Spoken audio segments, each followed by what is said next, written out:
Oke, kita mulai saja. Assalamualaikum warahmatullahi wabarakatuh. Salam, Waalaikumsalam warahmatullahi wabarakatuh. salam sejahtera. Semoga kita senantiasa diberikan kesehatan, keberkahan, dan terima kasih yang sudah join. Sehingga pada malam hari ini kita bisa belajar bersama. Nah, di dalam konteks manajemen kinerja ini seringkali kita bisa melihat secara langsung praktek-praktek manajemen kinerja. Misalkan di teman-teman yang ABK, yang pelaut misalkan. Nah, banyak sekali praktek-praktek manajemen kinerja ini tidak diterapkan atau tidak tercapai begitu. Misalkan begini, keterlambatan pada saat pengiriman. Pada saat pengiriman barang, pengapalan ke berbagai negara karena faktor-faktor, bisa saja faktor-faktor eksternal, bisa saja faktor-faktor internal. Nah, faktor-faktor eksternal itu apa saja? Misalkan kalau di dalam konteks shipping laut, misalkan ini eh, faktor-faktor karena badai, karena alam, misalkan, atau faktor-faktor eksternal yang lain karena memang dari sisi pengangkutannya, misalkan. Nah, itu seringkali membuat satu keterlambatan-keterlambatan. Nah, jadi kita bisa melihat bahwa dalam praktek-praktek manajemen kinerja ini seringkali kita bisa melihat berbagai macam hal bahwa manajemen kinerja ini tidak dapat dicapai begitu. Mohon maaf untuk mengingatkan Mbak Indah ini di organisasi apa untuk saya berikan contoh begitu di praktek-praktek manajemen kinerja. Di organisasi apa? Pak Ilham ini sebagai pelaut seringkali pasti menghadapi berbagai macam hal, termasuk di dalamnya misalkan pada saat ABK teman-teman Ya. apa teman-teman anak buah kapal yang lain pada saat menjalankan tugas dan tanggung jawabnya ini tidak sesuai SOP begitu. Nah ini termasuk praktek-praktek manajemen kinerja yang tidak dijalankan karena pada saat tidak menjalankan SOP prosedur yang benar ini artinya uh, menyalahi dari urutan proses. Ingat ya, dari yang kita sampaikan kemarin bahwa di dalam konteks manajemen kinerja yang penting adalah bagaimana proses ini dapat dijalankan. Nah, pada saat SOP ini tidak dijalankan, maka ini terkait dengan attitude dari karyawan, dari anggota organisasi. Sementara kalau tidak tercapaian pengiriman karena faktor-faktor eksternal, karena badai misalkan, ini terkait dengan environment. Sehingga dampaknya adalah pencapaian kinerja ini tidak dapat dicapai. Kalau kinerja individunya saja tidak tercapai, maka nanti juga akan berdampak kepada kinerja organisasi. Nah, jadi faktor-faktor yang mempengaruhi manajemen kinerja itu bisa saja faktor internal, salah satunya adalah anggota organisasi atau karyawan yang tidak menjalankan sistem dengan benar, atau sistemnya itu yang sudah tidak up to date. Jadi SOP di develop, dibangun sekian tahun yang lalu. Sementara kemajuan teknologi ini sudah sangat pesat, sehingga perlu ada perubahan-perubahan terhadap SOP atau sistem. Demikian juga dengan faktor-faktor yang mempengaruhi kinerja organisasi, salah satunya adalah environment atau lingkungan. Kita contohkan tadi misalkan badai, misalkan bagaimana kemudian kita sistem kita ini bisa memantau begitu, bisa mendeteksi potensi badai ini kapan, berapa jam lagi begitu, sehingga mempersiapkan diri apa yang harus dilakukan begitu. Nah, ini adalah konteks manajemen kinerja. Mari kita refresh lagi dari apa yang kita sampaikan bahwa di dalam proses manajemen kinerja ini adalah proses terencana akan elemen utama atas kesepakatan, ukuran, umpan balik, penguatan positif, dan dialog. Nah, kesepakatan yang dimaksud ini adalah SOP. Nah, maka penting pada saat kita berbicara tentang manajemen kinerja, proses ini menjadi satu hal yang penting. Tidak hanya melihat dari sisi outcome, tidak hanya dilihat dari sisi tercapainya target. Manakala kesepakatan atau SOP atau sistem ini dilanggar, maka ini akan membentuk satu kultur budaya yang kurang baik. Maka SOP ini harus benar-benar ditaati karena ini menjadi satu standar begitu. Standar bagi siapapun di dalam menjalankan tugas tanggung jawabnya harus sesuai dengan SOP, kesepakatan, aturan yang telah ditetapkan. Kenapa demikian? Karena di dalam konteks manajemen kinerja ini memberi perhatian pada ukuran hasil dan mempertajam kinerja. Jadi manakala faktor-faktor internal, faktor-faktor eksternal ini mengganggu pencapaian kinerja, maka ini menunjukkan bahwa harapan dan tujuan organisasi ini tidak tercapai.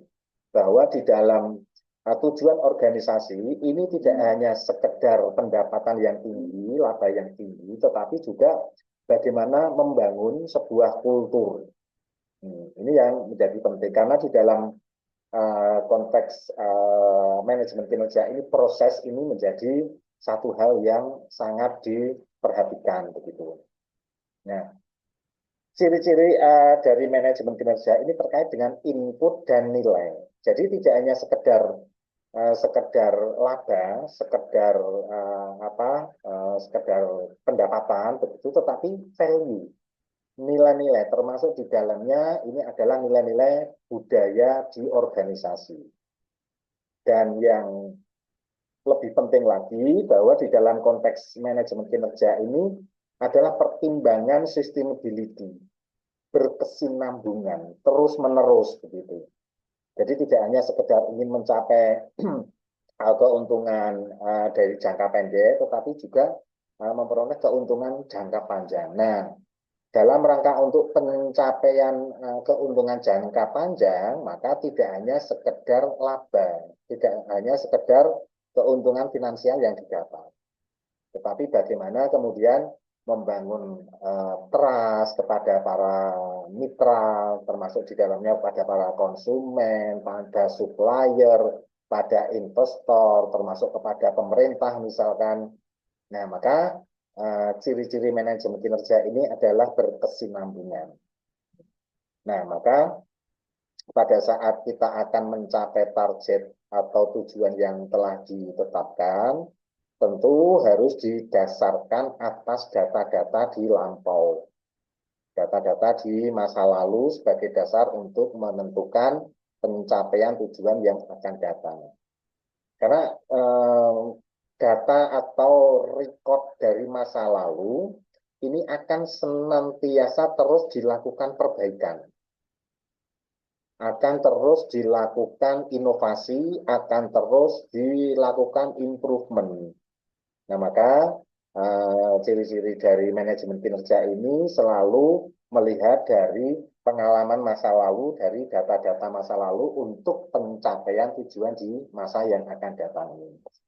Nah, ini pentingnya kita memahami bahwa di dalam konteks manajemen kinerja ini adalah input, proses, dan output.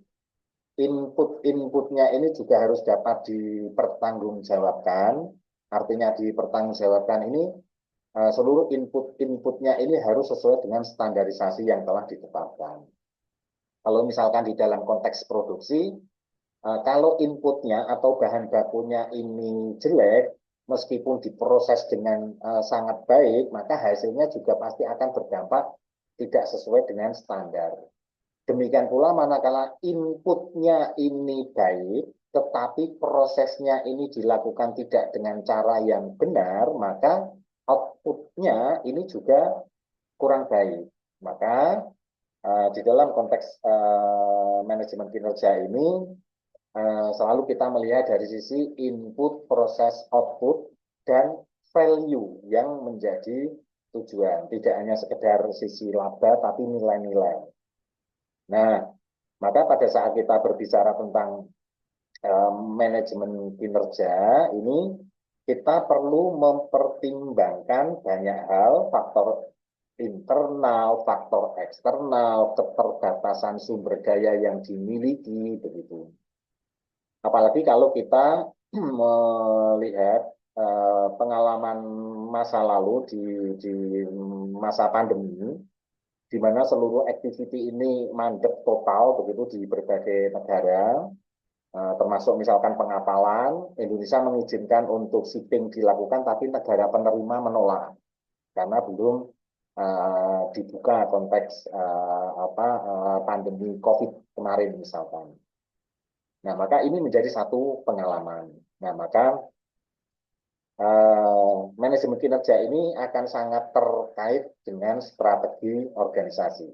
Jadi, strategi organisasi yang seperti apa, bahwa organisasi di dalam pencapaian tujuannya ini tidak sekedar mempertimbangkan benefit yang tinggi, tetapi value yang tinggi. Harapannya adalah kita berada di posisi kuadran 1.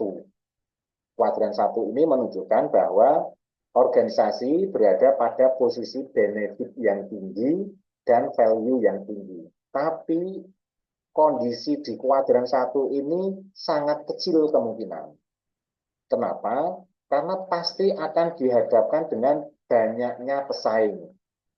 Ya, banyaknya pesaing ini tentu akan mempersulit pencapaian tujuan organisasi berupa benefit dan value yang tinggi.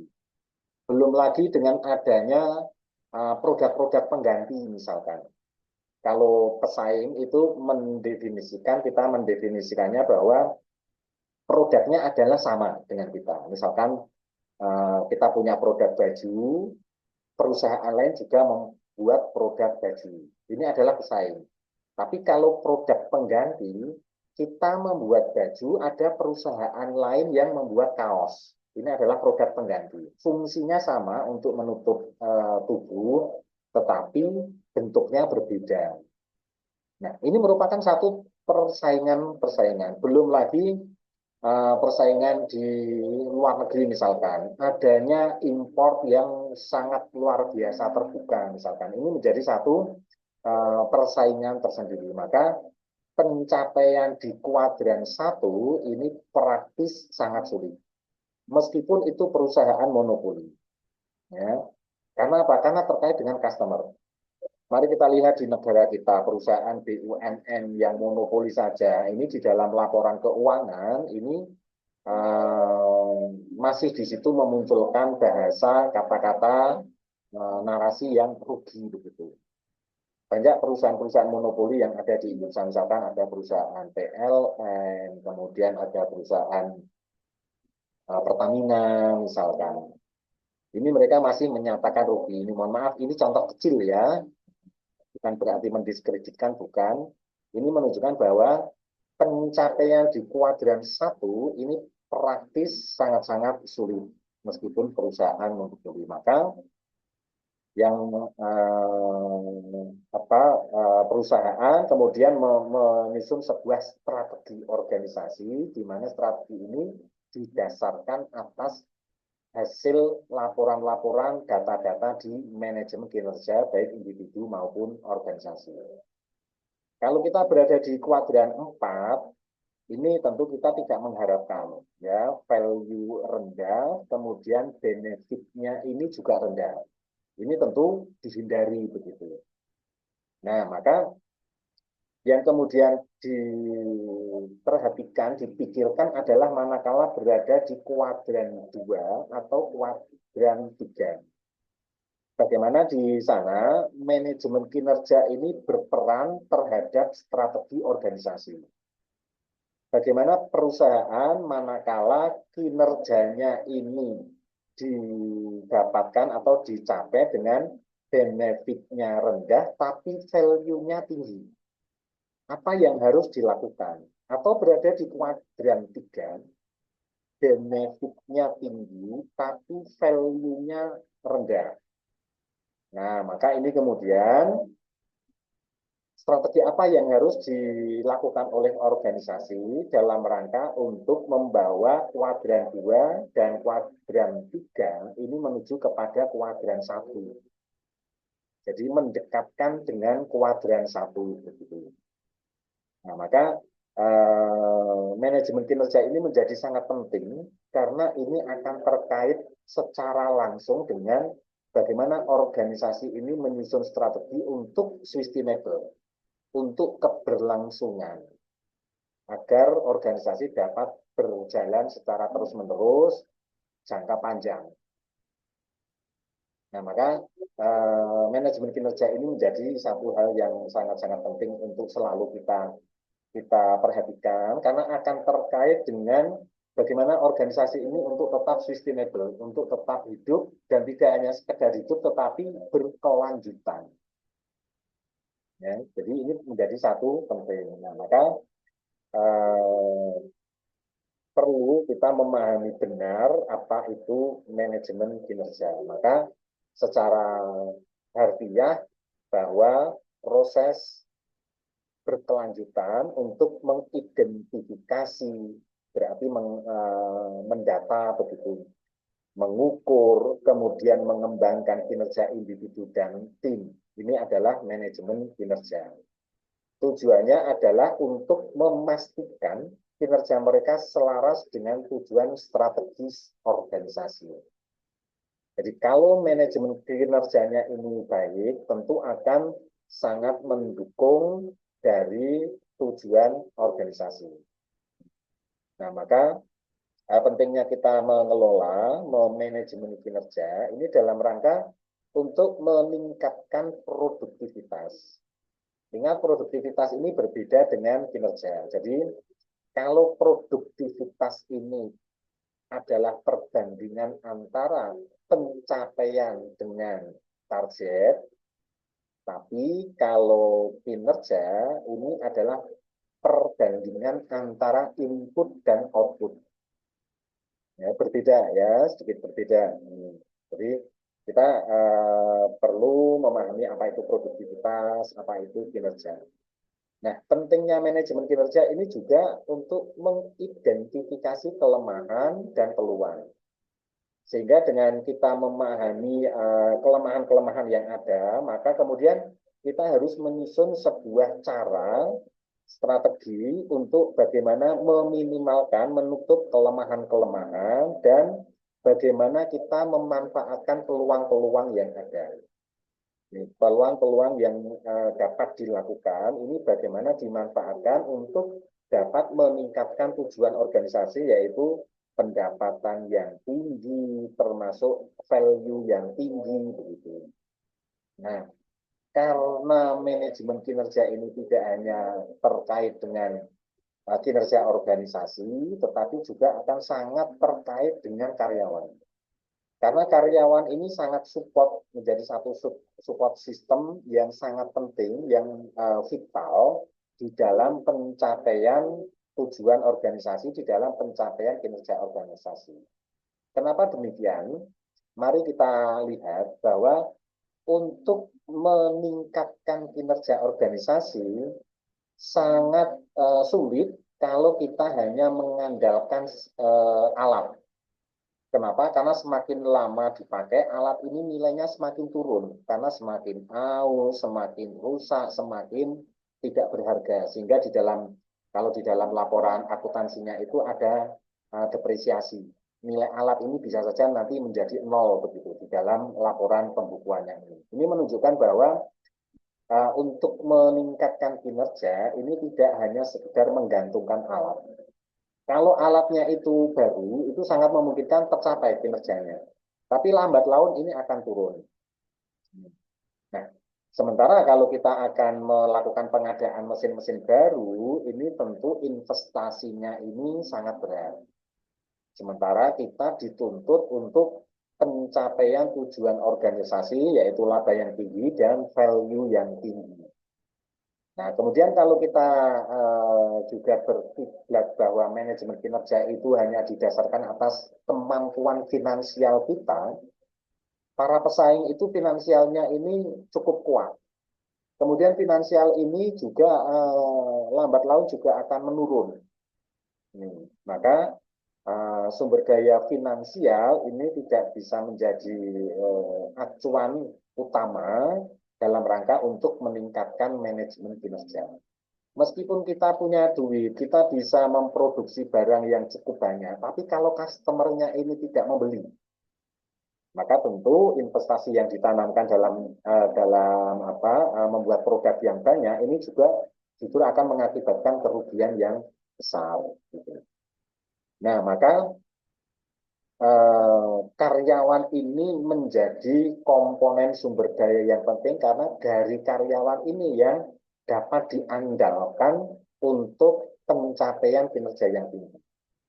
Kenapa? Karena sumber daya yang dimiliki oleh karyawan ini bisa saja tidak terbatas.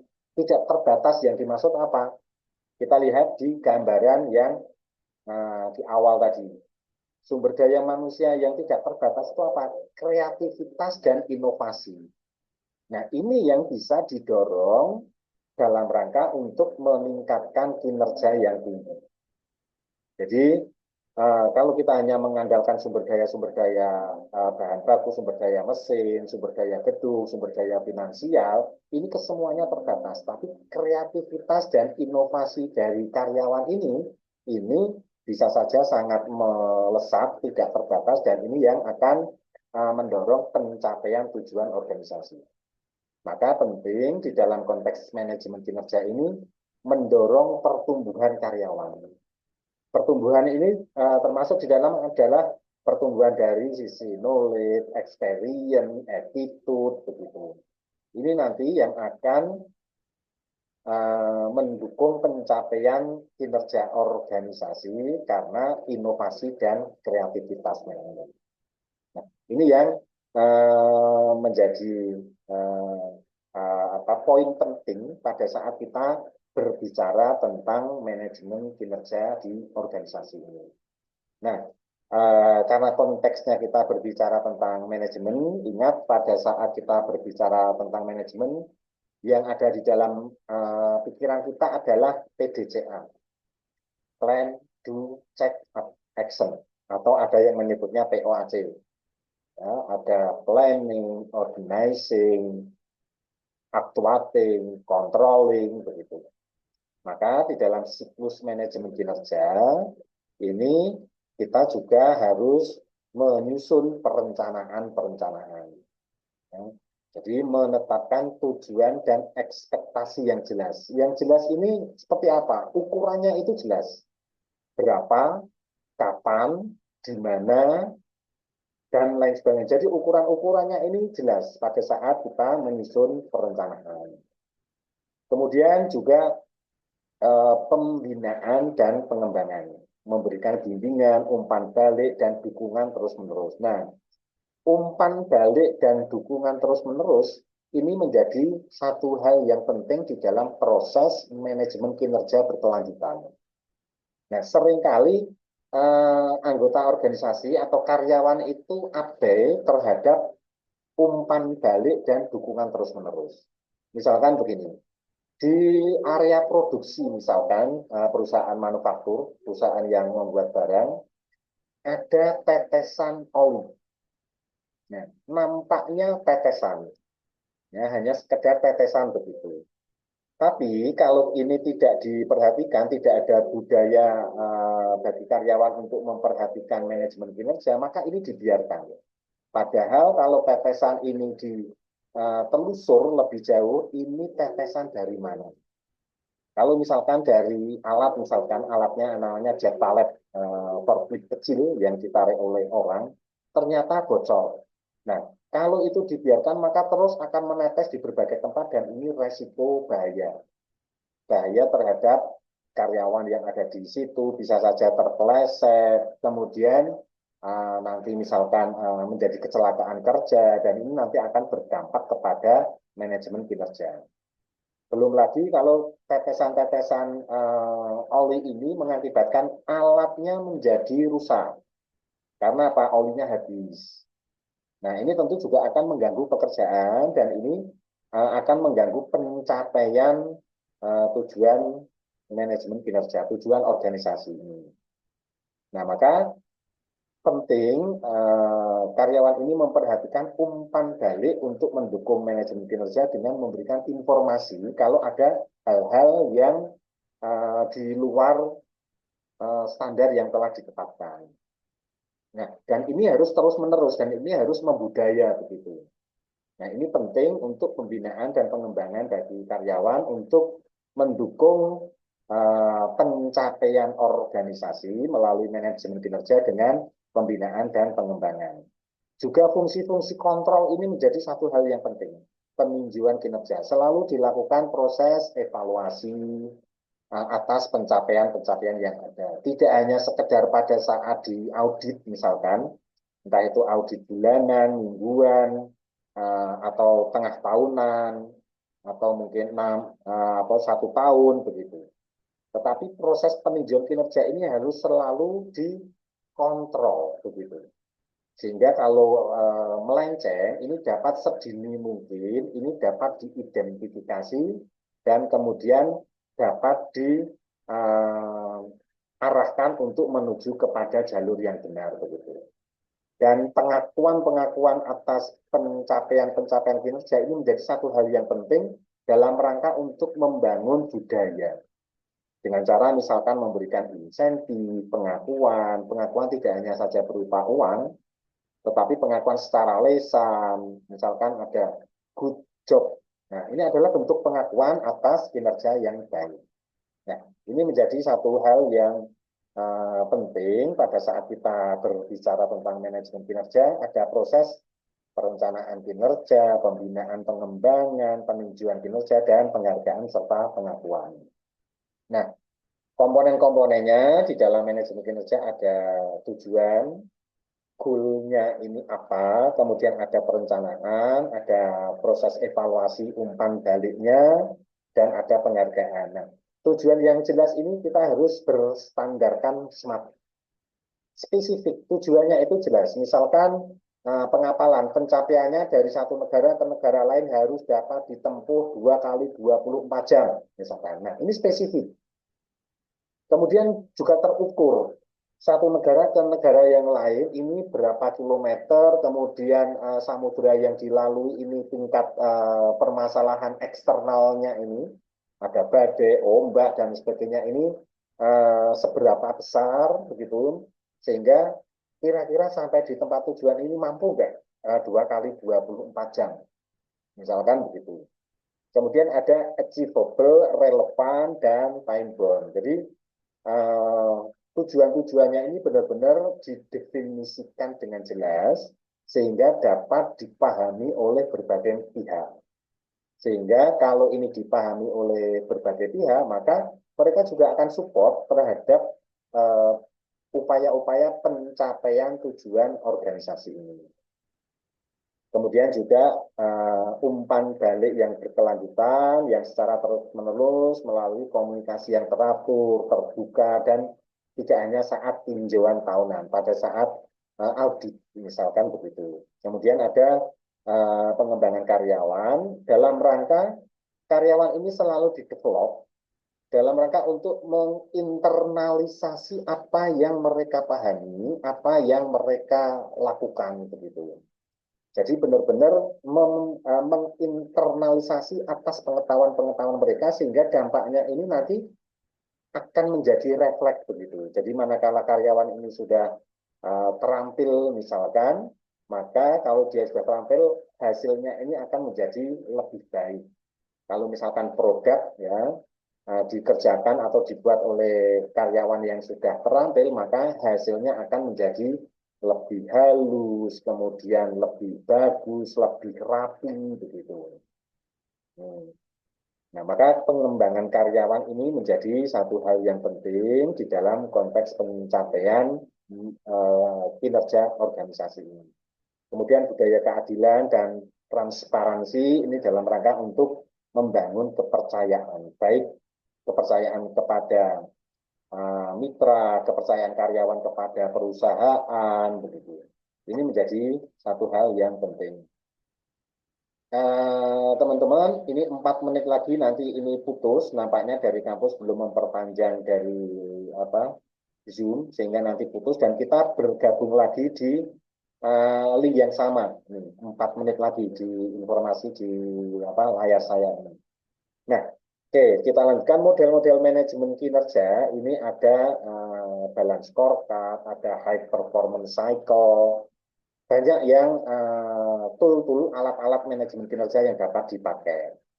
Nah, kalau di perusahaan-perusahaan manufaktur yang bergerak di bidang engineering misalkan, ini bisa saja memakai Six Sigma begitu. Perusahaan-perusahaan yang memakai, yang membuat produksi misalkan, ini manajemen Jepang ini sangat terkenal, ada Kaizen begitu, ada total quality mutu. Kita bisa menerapkan berbagai tool-tool manajemen ini. Teman-teman kemarin ada yang di Jepang misalkan, ini budaya budaya produktivitas Jepang ini sangat-sangat luar biasa. Ini dipakai oleh Toyota, namanya Toyota W. Jadi filosofi manajemen kinerja melalui total quality mutu yang total quality. Ya. Jadi ini bisa kita pergunakan dalam rangka untuk pencapaian manajemen kinerja yang tinggi. Jadi banyak sekali tool-tool yang dapat dipakai untuk pencapaian kinerja organisasi yang tinggi, tergantung produknya apa, kemudian kita akan menggunakan manajemen kinerja yang seperti apa. Kalau toolnya tidak tepat sesuai dengan aktivitas kita atau produk kita, ini juga nanti tidak akan dapat tercapai begitu. Ya. Kemudian kerangka manajemen kinerja ini ada siklus, kita tadi sudah sampaikan, ada perencanaan, pelaksanaan, peninjauan, evaluasi begitu. Nah, ini menjadi satu hal yang penting bahwa di dalam konteks manajemen kinerja, ini peran pimpinan ini menjadi penting. Karena jangan sampai pimpinan ini hanya menetapkan target yang tinggi, tetapi tidak melihat realitas di lapangan.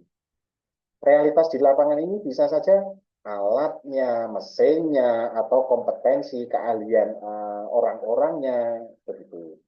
Jadi pimpinan pada saat akan menjalankan manajemen kinerja dengan pencapaian kinerja yang tinggi, ini perlu berperan aktif dengan melihat realitas di lapangan. Kalau pimpinan hanya didasarkan atas data, kemudian menerapkan perencanaan atau target di masa yang akan datang itu tinggi, tapi tidak melihat realitas di lapangan mesinnya ini sudah usang, ya nanti tidak akan tercapai begitu. Ya, maka pimpinan ini harus berperan aktif untuk melihat langsung di lapangan kondisinya ini seperti apa, sehingga pada saat menetapkan target pencapaian tujuan organisasi, pencapaian kinerja organisasi ini dapat mempertimbangkan dengan realitas atau sumber daya yang dimiliki. Tidak hanya sekedar menetapkan target dengan tidak didasarkan atas fakta-fakta yang terjadi di lapangan begitu. Nah, ini menjadi penting, manajemen ini harus bisa melihat realitas di lapangan ini seperti apa. Nah, kalau kita, ini sedikit pemahaman terkait dengan alat manajemen kinerja, ada yang namanya balance scorecard. Balance itu keseimbangan.